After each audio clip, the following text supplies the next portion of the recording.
I'd love to chat really quickly about perspective, because we all have a perspective on everything. Like, we do.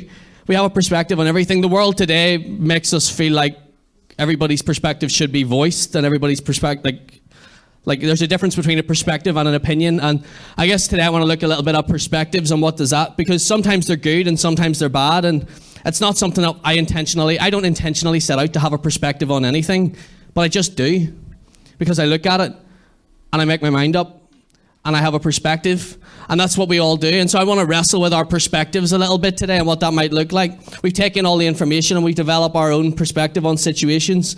I grew up, I have siblings all over the place. Like my dad's been married a couple of times, and I'm not even sure I'd have to actually count up how many siblings and step siblings and all I've got right now. But I have like one full brother, and we grew up in the same house. And it's really interesting to me how when people grow up in the same house, under the same rules, get the same stuff, but they're just like two entirely different people. Like, we're very similar in some stuff, in that we'll both be quite headstrong when we get together, and and almost stubborn, like nobody's going to back down. And even when you get that little moment in the middle of it where you're like, oh my goodness, he's right, but you're still not going to back down. But we've always had like two entirely different perspectives. We'll both be standing at the same thing and both come up with a completely different opinion. And I was trying to even think, like, there's so many stories when we were kids, and they're all like they're just funny. Like, and if you met him, you'd be like, oh, right, okay. But one example was that we lived in a house just with our mum, and my brother was like getting a little bit older, and he was at that stage where he's like, listen, mum, I'm big enough to bath myself. And I remember then, this is fine, but then he was like, and I want a lock on the door, and he's getting like, so he got to the stage. There was one day, and he was in the bath, and it had been fine for a long time, but then he was in the bath one day, and I was like, mum, like, I really need to go to the toilet, like, would you? And she's like, go and knock the door. So I go up, and nothing. What's he doing? Nothing. Kept knocking, like, boom, boom, boom, nothing. Mum's up, she's bang, bang, bang, nothing. And she's like, panic, like, what's happened to him? I've let him get in But then what happens is, Mum looks at me and she goes, kick the door in. And I'm like, all right. I'm like, just conjuring up every like movie and like I've ever seen, and I'm like, let's go. Took a couple of times, but we got there. But we got in, and my brother is just asleep with the bath's about there, so he can't hear a thing, and he's just like asleep. And Mum reaches in and she grabs him and rips him out of the bath, and it's a whole drama. But then from there on in, you leave the door unlocked whenever you get in the bath. And so then one day I was going past, and he was in the bath, and I opened the door. I was going to go to the toilet, but he was like asleep again in the bath. And I thought, do you know what would be really funny? If I went downstairs and I got a big pot of freezing water,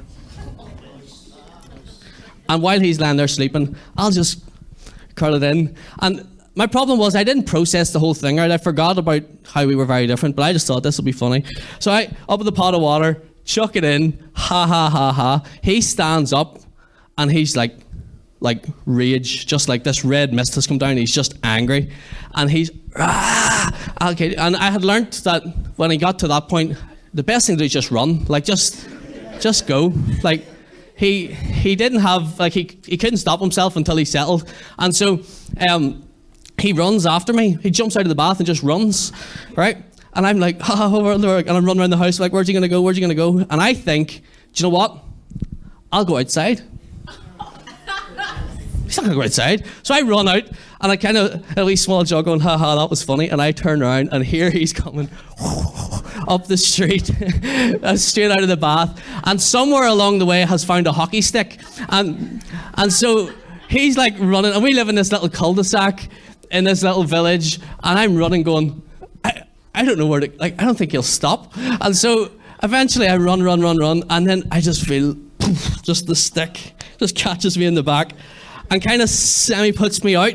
And so I'm like on the ground, and I turn around, and honestly to this day, all I can is just seeing my brother just walking back down the street with like nothing on at like 7 or 8 years old. But me and him had two entirely different perspectives on a situation. Like I was like, that front door, you can't go outside. But he was like, I don't care. Like, I'm going to kill you. And so, but we both always, like, we always had it. There's lots of situations, like, I knew whenever Mum, like, I think he inherited that red mist from her. But whenever she, like, got angry, I just went, sorry, Mum. Sweet. Like, that was kind of it. I knew, even if I wasn't sorry, I just knew, just back up, say sorry, you're sweet. Mark, no. This was like a 3-day affair. And it was just always the same. We both had perspectives on everything. But just because we both look at the same thing doesn't mean we both see the same thing.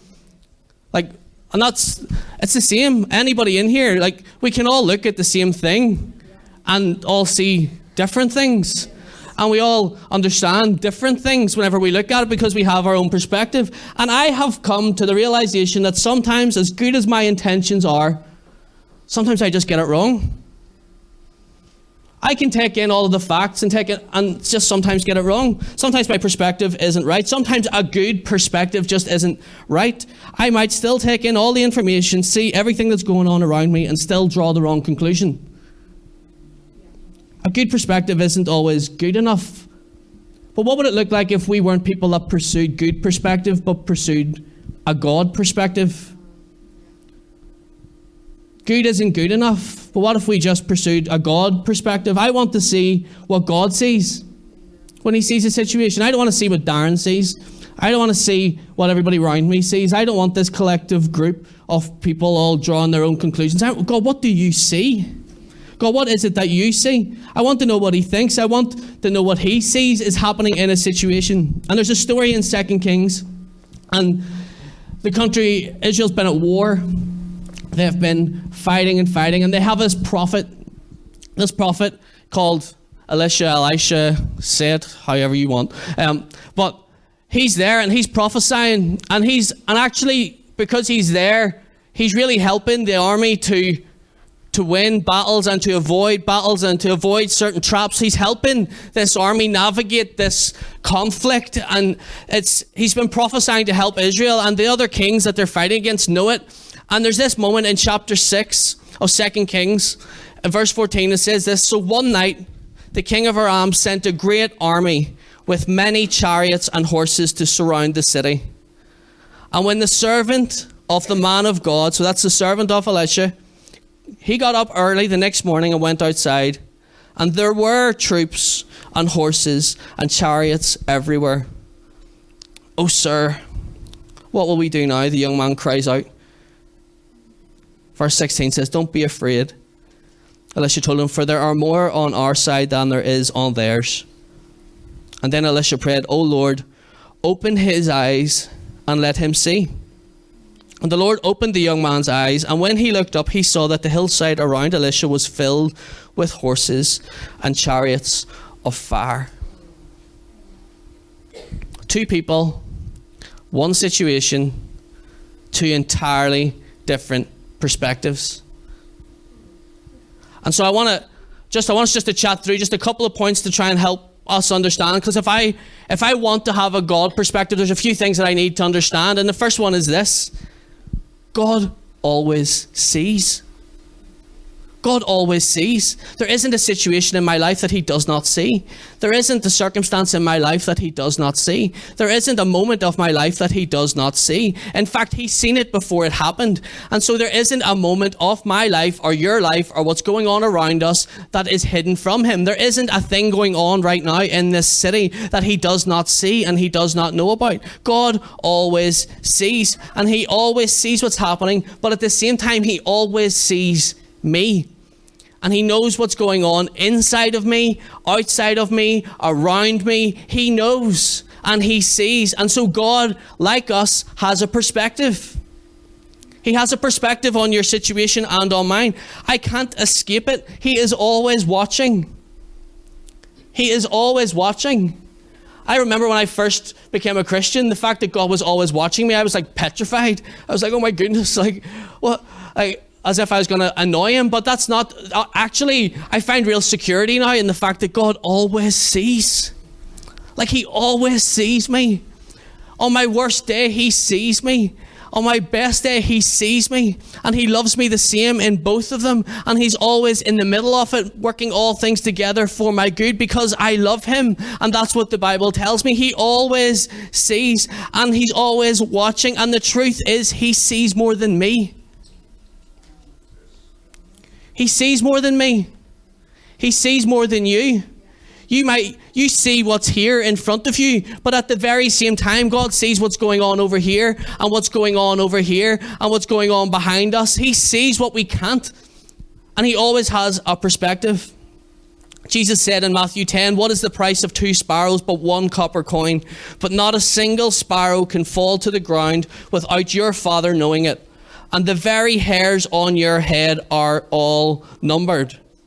So don't be afraid. You are more valuable to God than a whole flock of sparrows." The very hairs on your head are numbered. For some of us, that's easier to count than others. But I asked somebody one time, why the hairs on my head? And he said, well, they've fallen out in the shower. And you're like, oh, okay. But he has to he keeps counting because he always sees.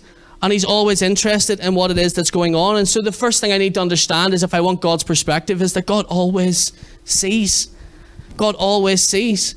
And the second thing I need to understand is what God sees and what I see might just be different.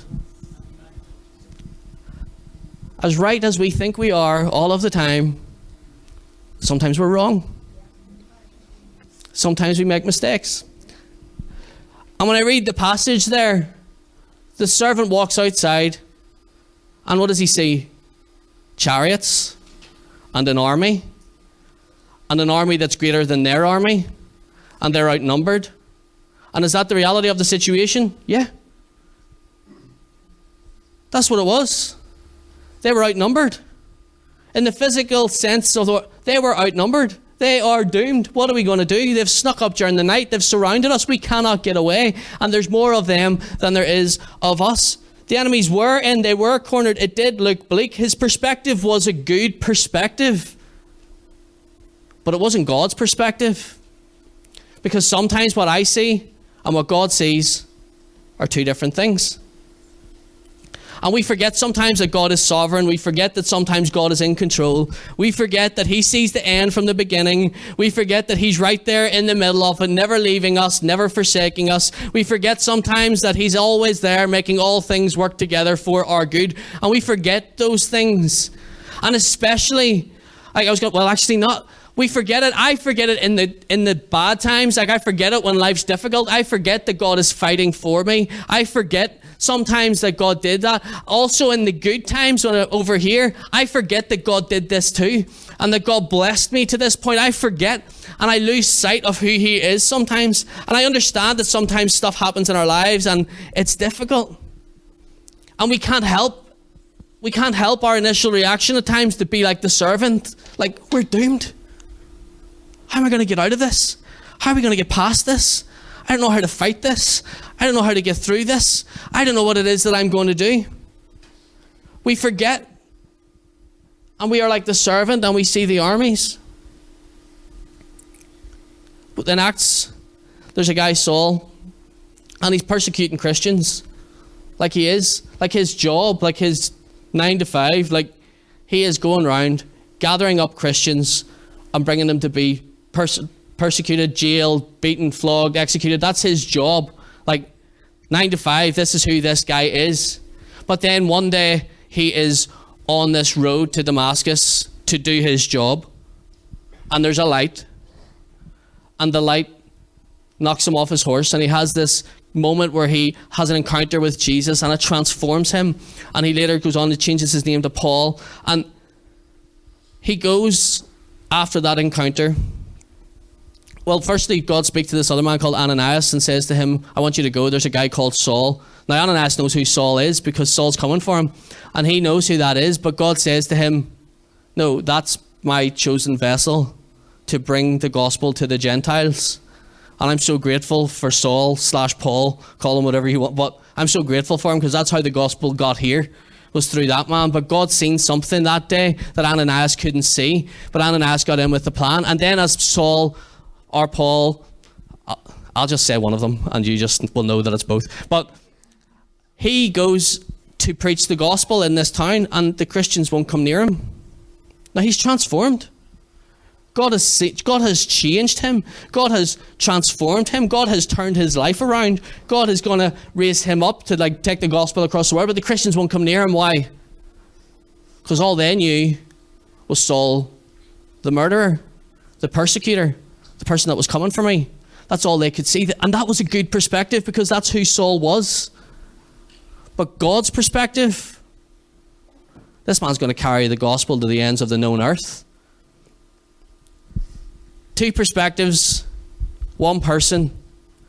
And that challenges me in itself because when I look at people, I can't look at people like they were. People are not the sum of their mistakes. People are not the sum of the things that they've done wrong. Because God is always calling the best out and always calling the potential out and always calling the things out of people, always calling those, he's calling it out of all of us. And so who am I to look at somebody that God has made and God has breathed upon and God has placed something upon their life and say, no, you're only what you did.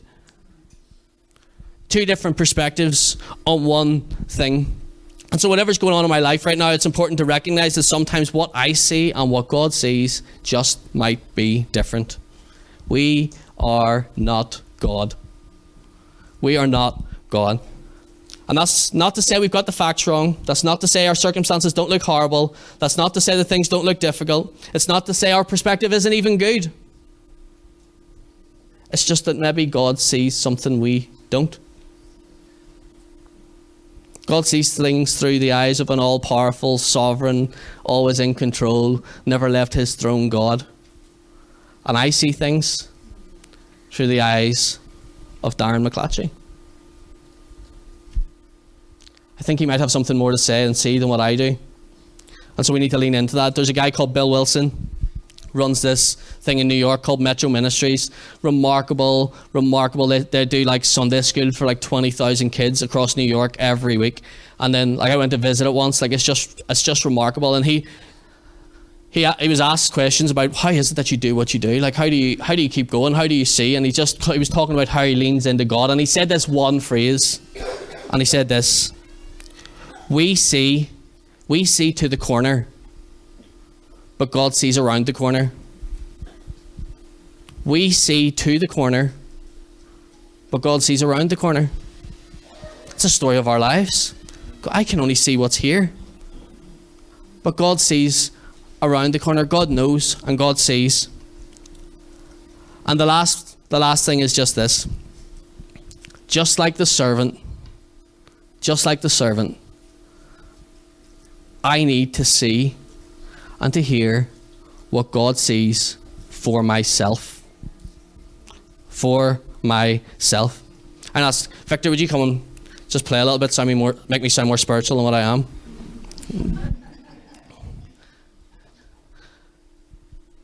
And so I need to see and hear what God sees and hears for myself.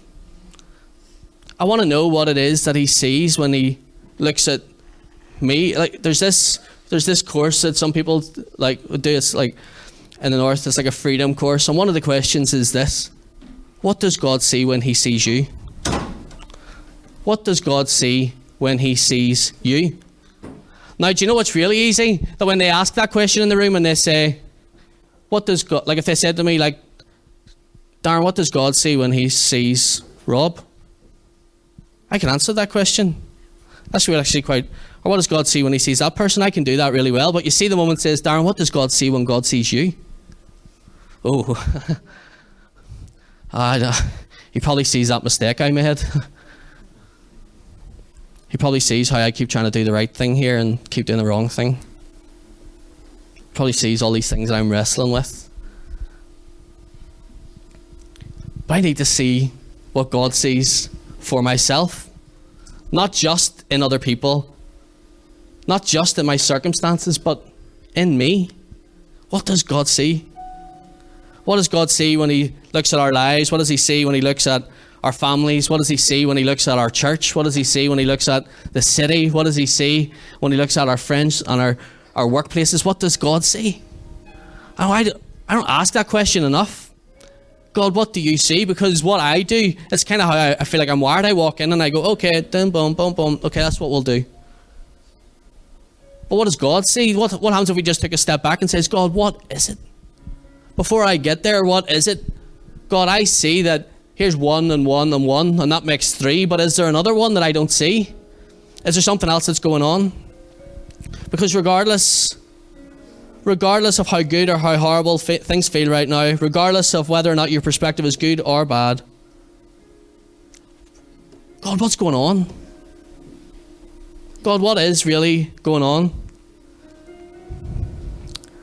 Maybe I'm on my own, but I rush into things at times, run in, and make my mind up really quickly, and then get to work really quickly, and then spend months pulling my hair out because it hasn't went how I thought it would go. And then I blame everybody else because they're like, oh, they're messing this up, and where's the problem? But really the problem was I didn't ask the question, God, what do you see? Because actually a lot of the times throughout Scripture when we see that God moves, he does something that didn't make a lot of sense. He does something that was way over here that nobody would have come up with. Like, we see it throughout the life of Jesus and the people he encounters. Like, we see, like, the leper comes to him one day and he should tell that leper to leave, but he doesn't. He puts his hand on him. And he shouldn't do that because he sees something else. He stops and he looks at the woman who has touched him in the crowd. Why? Because for years nobody has looked at that woman. And he looks her in the eye and he says, your faith has made you whole. Because God sees what we don't. We see it when he's brought out to a graveyard and there's a man and they say he's mad, but God sees what we don't.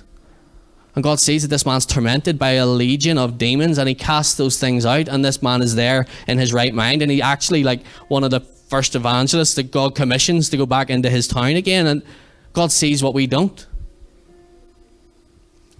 And so if we don't stop and ask the question, God, what do you see right now? Then we might never know what's going on. And how many times do we sit and go, I don't know what's going on. I can't work it out. Why are they getting on like that? Why are they doing that? Why are they saying that? I'm forgetting all the time. Actually, God, you know their heart. You know exactly what's going on. And so, God, what is the thing that you need from me to break that thing down? Yeah. Because you see, and I don't. And I'm really, do you know the easiest thing in the world to do? Easiest thing in the world for me to do is to go to someone, to go home and say to Lauren, what do you think? Which is good. You should do that. To phone someone and say, hey, Gary, what do you think about this? Here's the situation. What do you think? Phone someone else. Say, Alan, here's the situation. What do you think? And they might tell me the right thing. They might even give me the God perspective. But you see when times get tough, Alan and Rob and Gary and Lauren and everybody else telling me the right thing, it's not going to get me through. Because I can't stand in the middle of my difficult circumstances and say, Lauren told me so. Gary told me so. Alan told me so. I can't do it. What I need in those moments is to be able to stand there and say, no, I will stand right here because God told me so. God told me so. I heard it from him. He showed me it. Alicia could have that day said to the servant, listen, relax. There's more. Like, I promise you can't see it right now, but there's angels on the hills. How far was that going to get that servant whenever the armies came in? He's like, oh, Alicia, where's the angel? Like, you said the angels were here, but that's not what he did. God said, he's seen the angels because Alicia's prayed, and Alicia prays, open his eyes and let him see. Let him see for himself.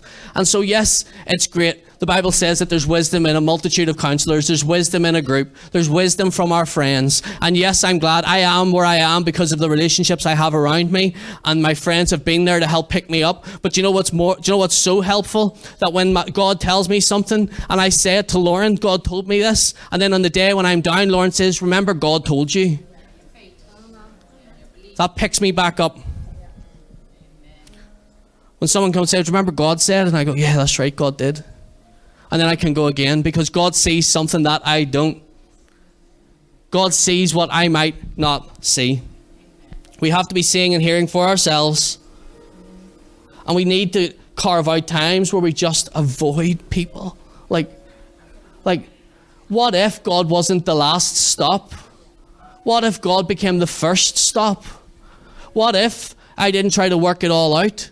What if I didn't come to God with the blueprint and say, God, here's all, like, as if I'm some sort of like private investigator, like, God, here's all of the details that I've worked out.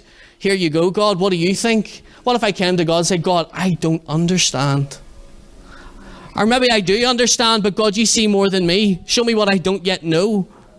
Show me something, God. People telling me we'll only go so deep. I need him to reveal it to me. I need to hear God today. I need to understand God today.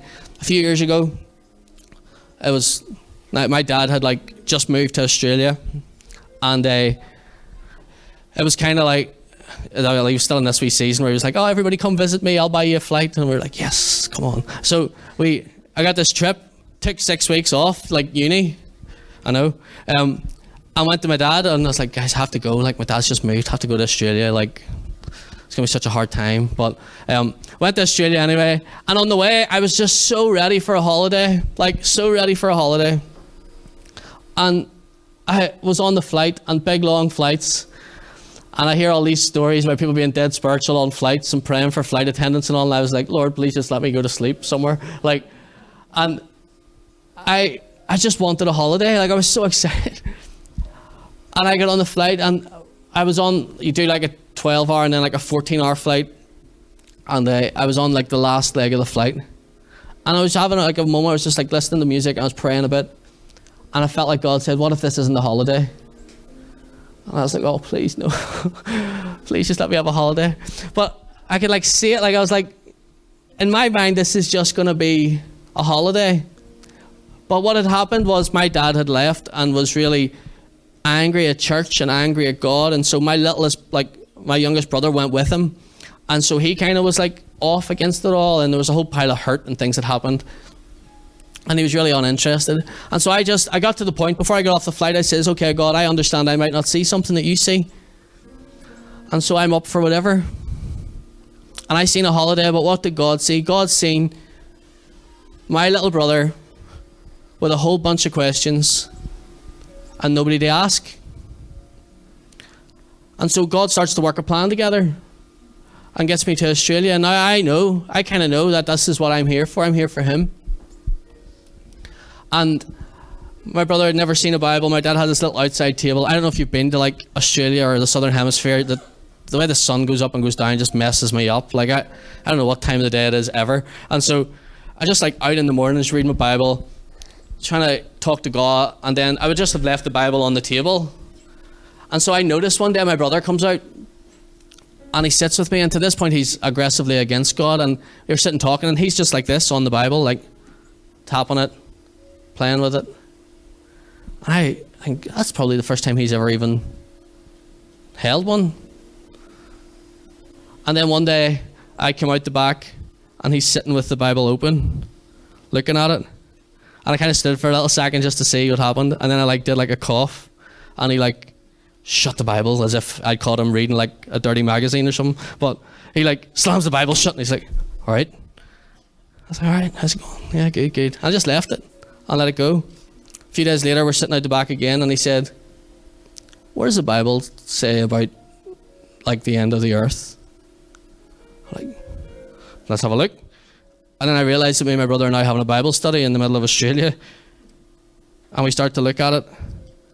And then I bump into a guy that I've met before who works for Hillsong, and he meets my little brother and invites my little brother to their thing. And he says, oh, it's a formal tonight. And my brother's face kind of drops like I don't have a suit. And I was like, would you forget? Dad went to work and left his credit card.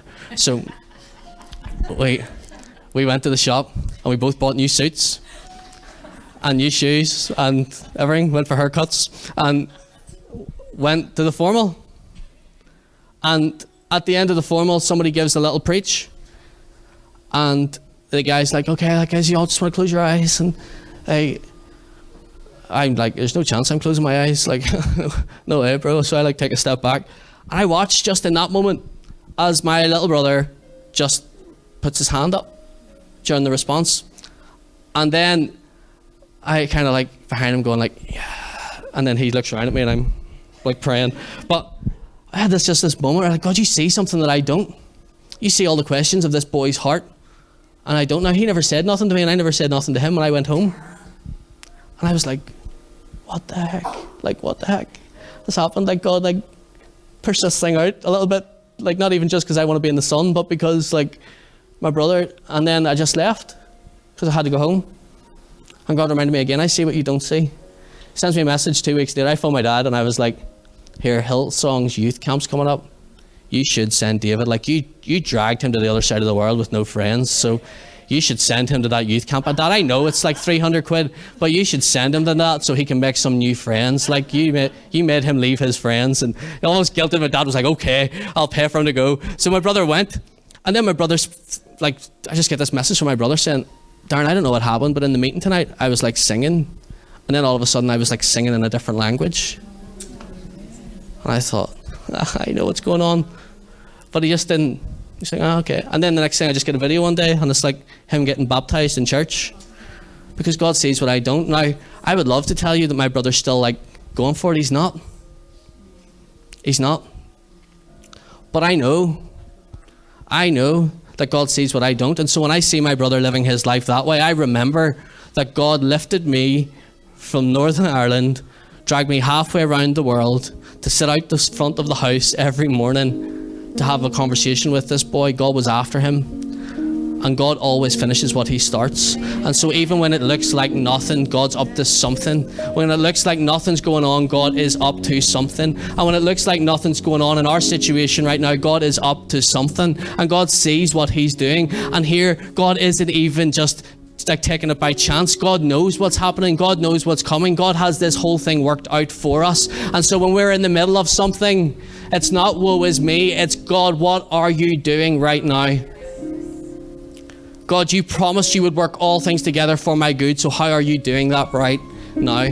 God, you promised me this, and so how is that working out right now? God, you said you would be with me. You would never leave me. You would never forsake me, but I can't feel you right now.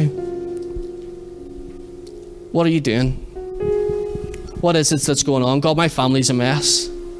What is it that you see? God, I can't get a job. What is it that you see? God, I'm really struggling. What is it that you see? Instead of running round, which is good to have all of the friends, but what about we do that second? And we go to God first and say, God, what is it that you see? When was the last time we asked him about our church, about our families, about our friends, about a city, about an island? What was the last time we asked him, God, what is it that you see? Let me just pray for you guys. And whatever's going on in our lives right now, I'll just take this second and just ask him, God, what is it that you see? God, I'm going into this stuff next week. What is it that you see? God, I've been through a real difficult season. What is it that you see?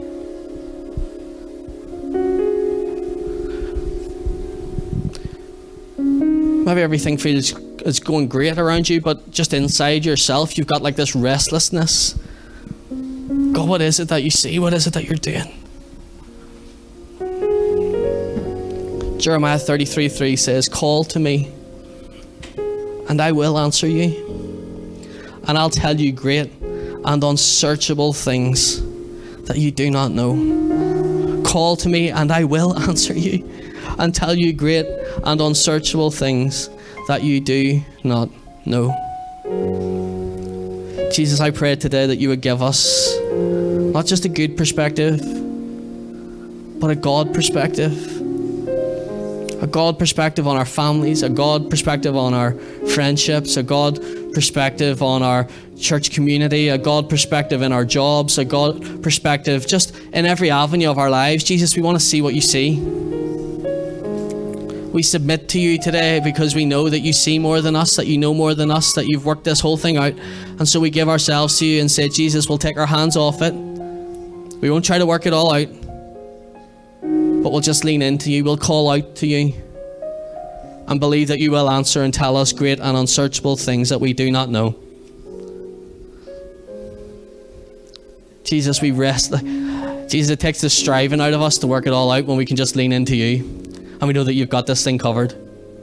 Help us to see the best in situations. Help us to see the best in people. We love you. We bless you. We're thankful that we get to walk and talk with you. It's the greatest privilege of our lives. In Jesus' name, amen. Amen.